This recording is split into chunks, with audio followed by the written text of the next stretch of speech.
Hello? Yeah. So good afternoon, good evening. I think we had some technical problem. Obviously now I should expect that the presentation should have been in the cloud, so it should have been accessible all the time. By the way, it's a tough time that they have allotted to me because I think most of the people are either out of the room, and most of the people must be tired also. So it's always difficult to basically come to the conclusion of the show. So, and after having so many great sessions by Dr. Lopa, a lot of good speakers we have, Rahul Krishnan, right? I think it's going to be a difficult task for me. So I'll try to do my level best to keep you engaged. So my topic for today is about the IoT Cloud for consumer application. Obviously, I belong to the consumer industry. I did not started my journey with consumer, durable products. I started with the telecommunication domain, eventually moved on to the consumer domain, and it has been a great roller coaster ride for me. However, my technological area has been always, electronics, hardware, software, cloud, as I have been always, interested in testifying these technologies. So it's been simpler and it's been difficult also. There has been a lot of learning as well during, past few years. Now let me start with some ice breaking because I want to take you back to our older days. As I see, most of the people sitting here are millennials, right? 1980s, 1990s born, right? Like me. So we are the generation of people who have seen a completely different technological transformation which neither our previous generation nor the next generation would be able to see. Because we were the generations of those Doordarshan and Akashvani. We are the same generation who are using WhatsApp and TikToks, right? So completely different, right? I mean, imagine yourself what you were doing when you were teenage or young, right? Look at our kids now, completely different, right? And where was cloud that time? There was no cloud. The only cloud we know was Akashvani, right? Because Akash, correct? Otherwise, no cloud. We started our career, we were in organizations where everything, all data was on premise. And we have seen that transformation also, right? From those on-premise data to the cloud data. So I would like to give an example of a product that was always there at our homes when we were in our childhoods, right? I think almost everybody should have that television box, analog TVs, right? And do you remember the analog TV as a product, correct? It was a simple product. So that time, I remember that we had a black and white television that my father bought it. I was very small at that point of time. We did have a radio, but when the TV came, it was a different experience, right? Visual experience. It was great. In fact, when you look back now, it's nothing compared to what we see right now, right? HDs and 4Ks and all. It was nothing. But that time, a TV was a product, right? And you never used to pay anything for that broadcasting. You buy a product, and then lifetime, all the entertainment is free for you, right? Remember? Then the cables came. And I remember the days that when the cables came, it was again analog. So I had a home where the cable was running on top of my floor. I did not actually even was paying to the cable broadcaster. I was getting all free channels, all movies and everything free. And then the technology advanced. Then we have digital communication. And now we are in the eras of OTTs. I think rarely anybody would be sitting over here who has any OTT subscription. Would you have imagined in 1980s or 1990s that you need to pay for a subscription for a channel? You might not have, right? Because you were always imagining you buy a product and then the rest of the entertainment is free for you. But now believe me, I personally do have 10 different OTT subscriptions at my home. So huge amount of entertainment is there. I guess I might not be effectively using even 10% of each of them, but still. So have you seen the journey, the transformation that has happened? It has happened from a product to a service. Now the televisions are not expensive. Anybody can buy a television. Anybody. Even you can watch all these entertainment programs on your small form factor device called a mobile phone. So you are now completely transformed from a product domain to a service domain. Now everything is around a service. And that's how I'm going to touch base how this transformation journey has happened after the invent of IoT and cloud. So first of all, let me show you some data, because there are some business people over here, and for them the data is basically everything, right? Data is the new oil that we say, correct? So this is the data of how the journey has been for the IoT. If you could see, in 2018, we had 8 billion devices, right, totally, worldwide. That is projected to be 30.9 billion devices by 2025. And it has been exponential, right? It's going to be an exponential. IoT device includes your laptops, your mobile phones also, and now in the new era, you can see your appliances and home systems also interacting with the internet and each other. So the market size is also huge. If you see in 2020, right, to compare to 2030, there's going to be a 13.9% CAGR worldwide. These are the worldwide figures. And if you look at the map, you can see the Asia Pacific region, which is highlighted, which means that there's a huge amount of opportunity that lies in the productization of IoT applications in Asia Pacific. And that's why the second slide, that also shows the same picture. You can see a similar kind of CAGR in India. This is the data for India. So from 4.98 billion US dollars, the IoT industry is going to be $9.28 billion. And this is the geographical data. You can see the state-wise distribution. So majorly you see wherever the startup capitals of India are there, right? Like Karnataka, Maharashtra, Tamil Nadu, right? Andhra. These are the capitals who are going to consume more and more IoT products as well. So, how the homes of 2025 are going to look like? Nobody would have imagined, right? Because, if you go back 10 years back, actually our houses were big. Now the houses are small. But the kind of things that we're using has grown exponentially. So you would see that by 2025, almost every device is going to be connected to the internet. So starting from, when you enter the home, right? The first thing that you're going to do is you're going to unlock your door. That's going to be connected to internet. You no longer have to have your key. You can simply have your biometric, or in fact, it can detect your mobile phones with Bluetooth, and it can open up the door for you. Obviously, as Dr. Lopa said, actually security will be taken care of. Then you are in the living room. So living room is specifically for all the guests and visitors to come, enjoy, relax, see your house, right? So if you see, the most decorative elements in the house are going to be in your living room. So obviously your living room will be with premium fans, air conditioners, the smart TV or smart projector. And all these devices are again going to be connected with your mobile phone or with voice user interface like Alexa or Google Home. Then you go for kitchens. And then a kitchen also, there's a huge, because I think most of us basically have, even most of the population here are men, so we don't bother to go to kitchen, right? But obviously in the last 1.5 years, we would have also seen what are the deficits in kitchen, right? You would have seen that pain with your partners, with your life partner for sure.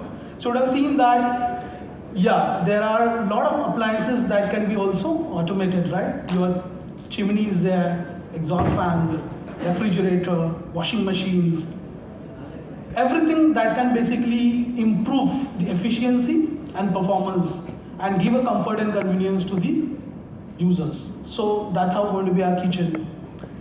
Then again, our bedrooms are going to be smart as well, right? Imagine that we are middle class people, right? So we are very cautious about two things. We want comfort, but at a low cost, right? We always bargain. That's a fact. Believe me or not. Anybody of you have gone to China, for example, best bargainers. Nobody else. I would travel a lot more with other people, but I think there is no one as good negotiator as Indians, right? So we are a great negotiators. We want everything best, but at a low cost.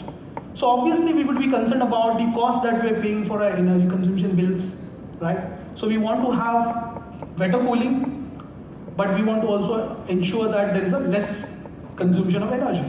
So how can I have a fan which can give me the similar kind of an experience, which can also talk to my air conditioner and can ensure that with the help of an air conditioner, it can provide me a good comfort and convenience, also good cooling also, but then eventually tries to bring the entire cost down.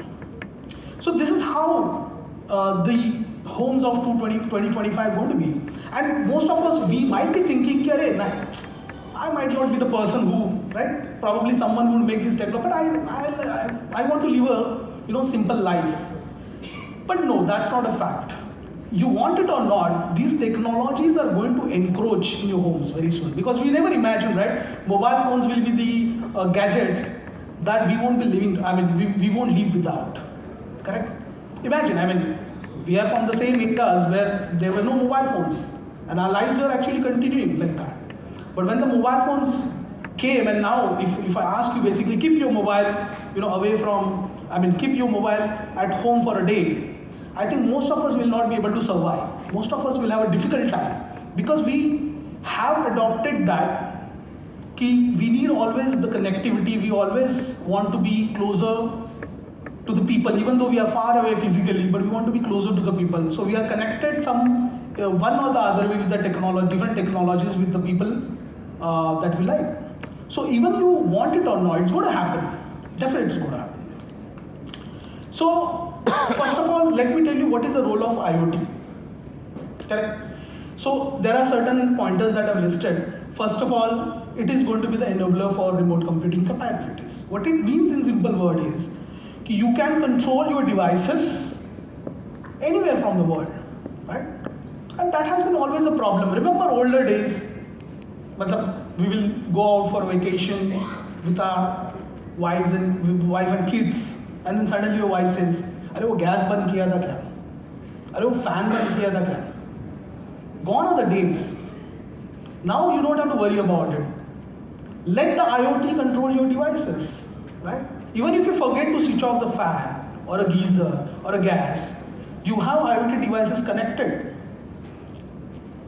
So remote computing is going to help a lot.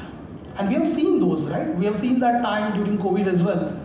We were not that much adaptive. I think I was wondering how, as Indians, basically, we managed to have a business continuity. Because we are the people kind of people, and literally we are the people who like people, right? I don't know how we managed to keep ourselves at home during that 1.5 years. And once the COVID restrictions were over, everybody was out on the streets. So we like people. That's an obvious fact.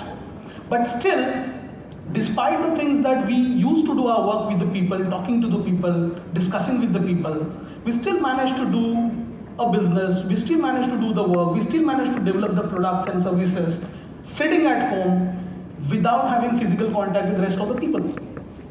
And that's where remoting is going to play a major role in IoT, and cloud is going to be the enabler for this.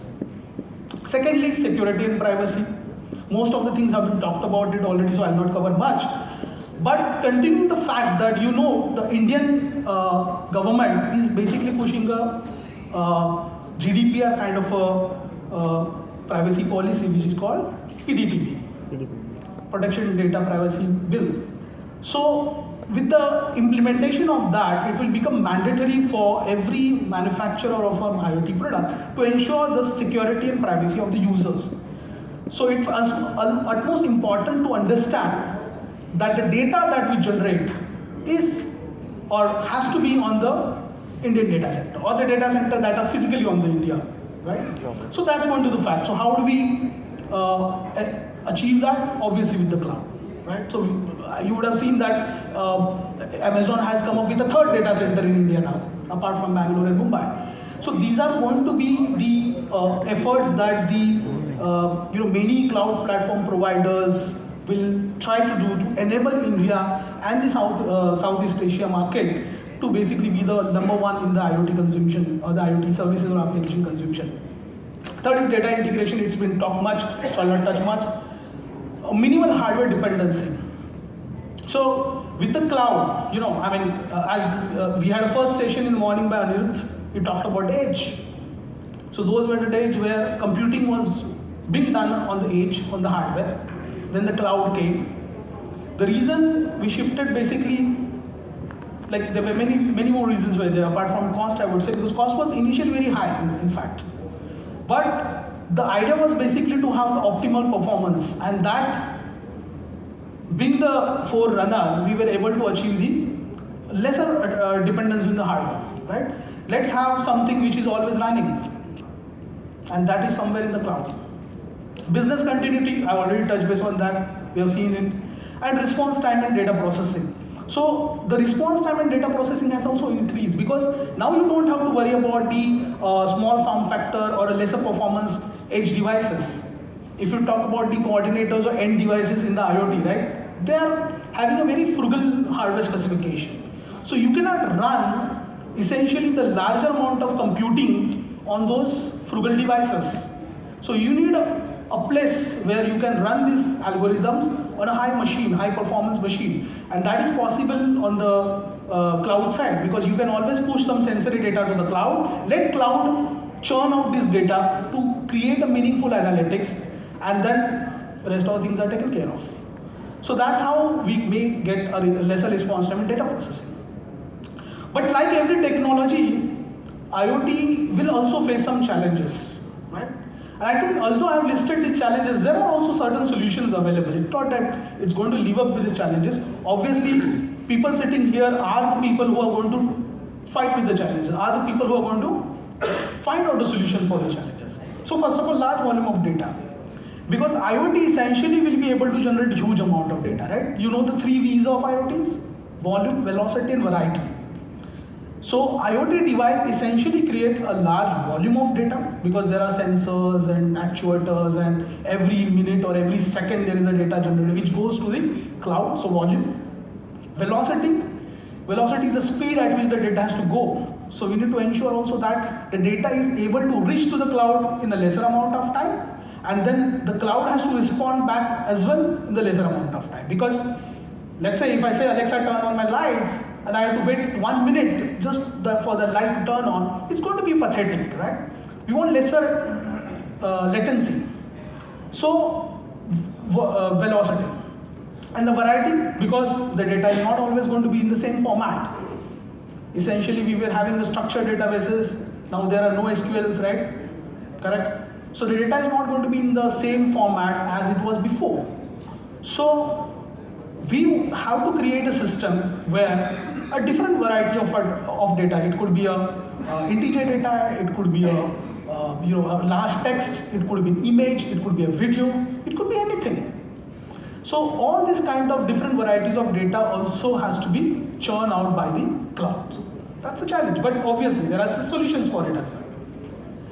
Then network and communication protocol. We have seen the transformation happening, right? Remember earlier days we had SOAP based architecture, right? SOAP, XML.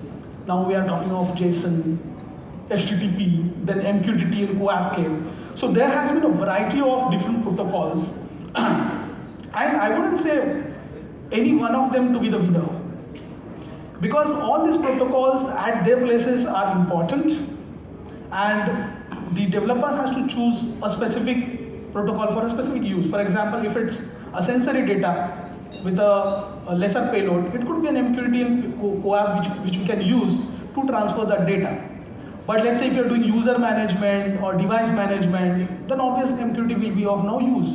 Then we can use HTTP for that matter. So we have seen that the protocols are also, there are many protocols, and so it's difficult to basically manage them, maintain them. And that's why there have been certain initiatives also, there are some alliances, there are some consortiums, right? They're coming up with consolidation of these protocols and then try to unify it. For example, Matter. You would have heard about the Matter, right? Which is going to be solving a problem of interoperability between different IoT platforms, correct? Because we have seen this kind of like in Indian thinking, okay, this is my product, so it should work only with my application, monopoly, so I can capture the market, right? This is my application, or this is my IoT, device, and it should only work with my application. But when we do such kind of solutions or applications, you are thinking that it's beneficial for the organization, but invariably it is affecting the consumer, because consumer does not want to have different applications to use, right? The consumer wants the consolidation of that. Consumer wants one particular system to be addressed, and that's why Alexa and Google, right, the voice user interface, VUI, after the GUI, that's what we call, VUI came, because first of all it was innate, it was natural, right? We actually are very much convenient in talking instead of operating. So we use natural language in order to control our devices. So that was first step in the interoperability, where then different OEMs started basically doing Alexa integration, Google integration, and now there has been an initiative again with the large organizations to bring that consolidation up to the next level to have a Matter kind of thing, right? So obviously the communication protocol challenge is also going to be solved. Sensor network is another challenge. So cloud then has to manage these sensory networks, because when there are a couple of devices, it's easy to manage. But when the IoT solution or service goes to, let's say, a business applications, like, or maybe the let's talk about professional lighting or street lighting or smart lighting, right? Smart cities, for example, you have to manage hundreds of thousands of devices. Now that becomes practically difficult, and that's what the challenge on the cloud part as well. Okay, how do we manage that? Correct? Obviously, there has been some step taken also, but this is a challenge as of now. Fourth is cost of implementation, and that's a challenge, believe me or not. Today, if I am making an IoT product, if you see our IoT product's cost is higher than the non-IoT ones. So first of all, we have to convince to the consumer that how or which way their pain points would be addressed. So for that matter, for example, let's say if I give 500 rupees to somebody and I say that I will give you 500 rupees and I'm going to give you the remote control of this particular appliance, let's say water heater. You can use your mobile phone, or you can use Alexa or Google Home to control that. Would you be willing to spend that 500 rupees extra for the IoT? So that's a question now. Obviously, I'm the believer of the fact that IoT one day will become the hygiene factor. It will be pervasive technology, and you would be able to see that technology in all the products. You use it or not, but it's going to be there. However, it will take time, because we have a cost of implementation. We have a cost that we have to pay for a communication model. We have a cost that we have to pay for a cloud. So this is again a challenge. Again, some work has been done also here. Latency and reliability is the next challenge. I talked about it. Alexa, turn on my light, and if I have to wait 1 minute, it's waste of time.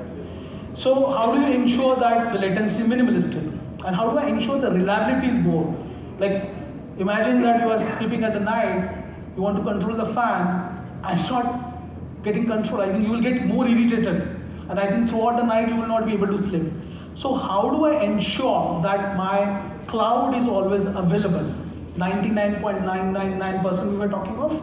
So how do I ensure the availability to be as much as 100%, right? So that I don't get interruption on the services. And the last and the most is complexity. So believe me or not, it's complex. Currently, it has become simplified, and most of us know about it, like, after unifying the protocols and all, it has become much more simpler. But still, IoT is a complex subject to understand. And that is why we need to train the people, we need to train the technicians that go and install the product, correct? So the complexity is always going to be there. And that is why this could be one of the challenges. However, I I mean, complexity is one part, but I just quickly back in my mind one example came into my thought. I was just having a discussion with one of my colleagues. He said that he had some couple of smart devices, some smart lights at his native place, and his mother is basically using the IoT devices. And I was wondering actually, and I asked him, how old is your mother? He said she is like 55, 60 plus. So I was even more curious, because when you hear older people using the technology, we get a little alerted. So I asked him how they use it, and he said that she is not using the mobile application. She has a Google Assistant on the phone, which predominantly comes with every Android phones, and she is basically using the Google Assistant to control the devices. It's a one-time setup that his son has done, but now her mother is using it daily. She doesn't, and she uses the Hindi language. She uses the native language. That's how I think some of these challenges, which are like complexity, language things, can be addressed if we could bring the applications to the comfort and use of the consumers.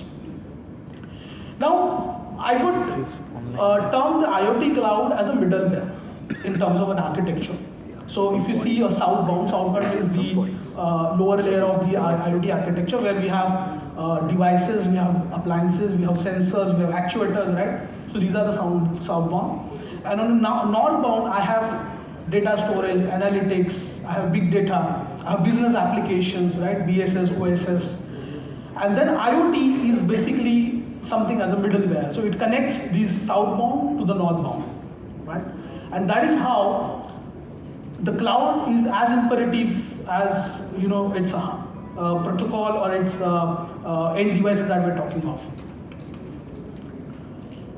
Now, this is one of the classic examples. I think before this, obviously this architecture or this IoT service diagrams you would have seen in many slides.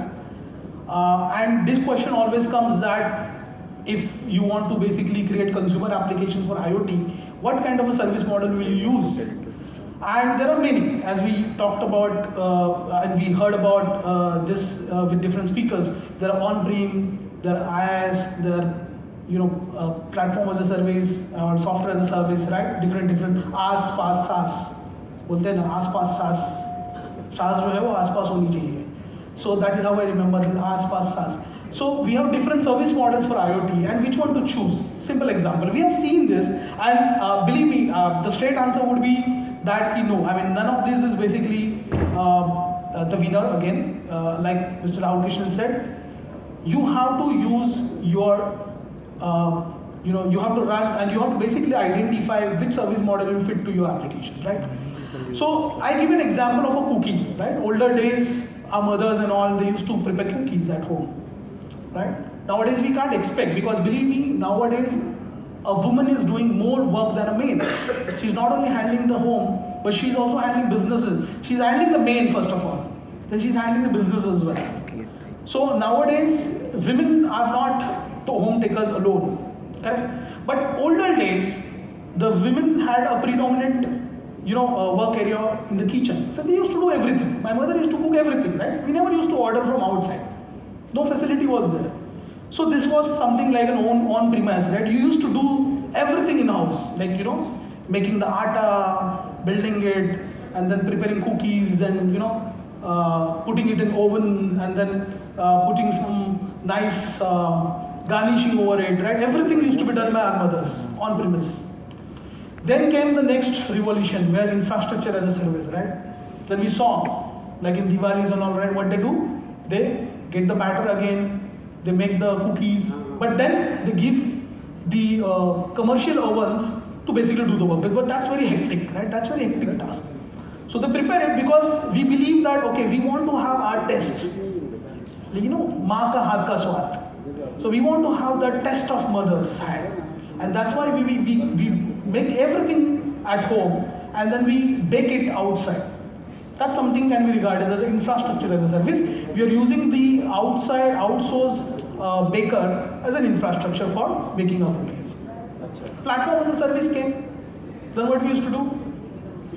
You basically get everything, the whole ready-made cookies from home, and the little garnishing that you will do yourself. You'll put cheese, or you'll put some sprinkles, right?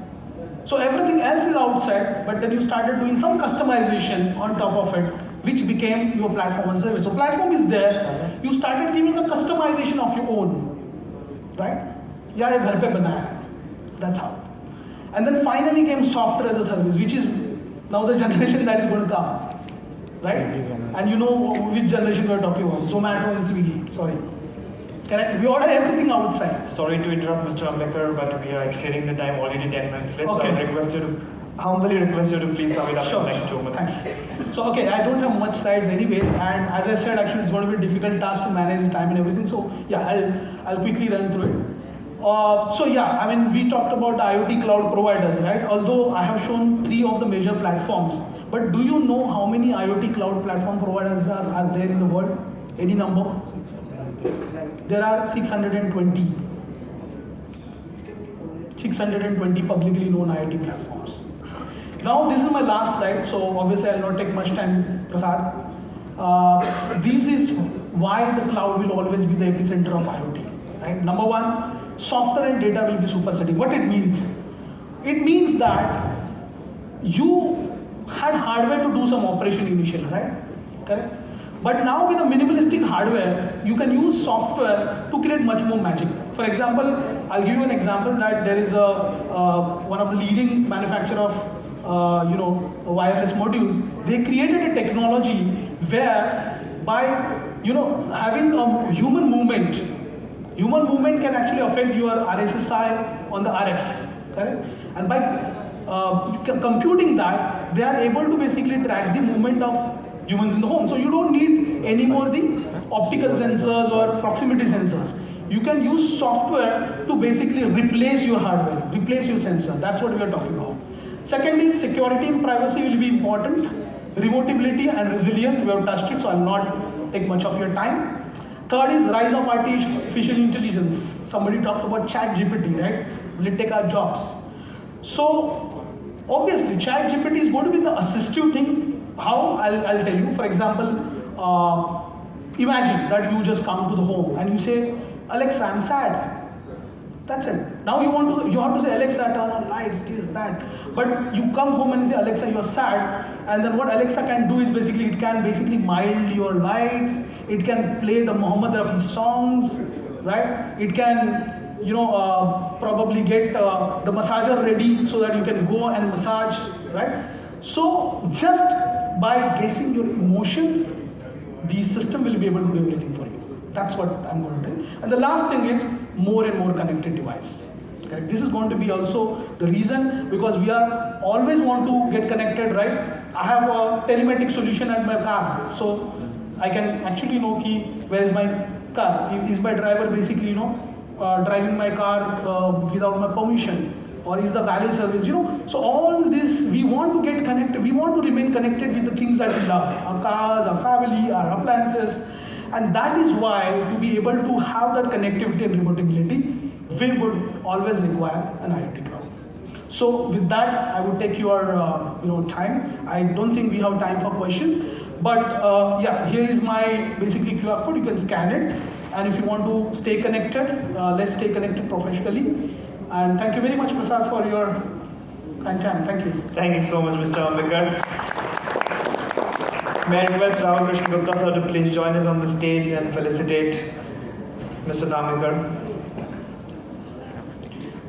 Thank you so much. Meanwhile, I'll quickly invite the next speaker as we are running short of time. May I invite Mr. Kumar Verma, Chief Technical Officer, MCXCCL, to please join us and conduct the next session.